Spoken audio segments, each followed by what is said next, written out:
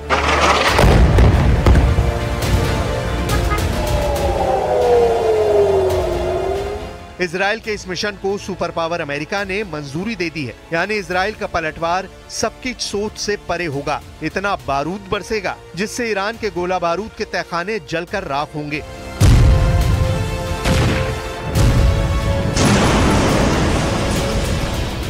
Iran की rocket force की तबाही होगी। ईरान के फाइटर ड्रोन के बेस और कारखाने भी इजराइल के बरसाए बमों से खाक में मिल जाएंगे। इजराइल ईरान के मिलिट्री बेस को ही सबसे पहले क्यों बर्बाद करने जा रहा है, इसकी वजह हैरत अंगेज है। आईडीएफ की ईरान में स्ट्राइक टाइमलाइन भी चौंकाने वाली है। ये जाने उससे पहले एक तस्वीर देखिए जिसने इजराइल को फिर से टेंशन में डाल दिया है। ये तस्वीर ईरान के तेहरान से आई है, जिसमें कुद्स फोर्स चीफ इस्माइल कानी मौजूद हैं। तेहरान में कुद्स फोर्स के टॉप कमांडर ने ब्रिगेडियर जनरल अब्बास नीलफरोशान की मातम पुरसी की है।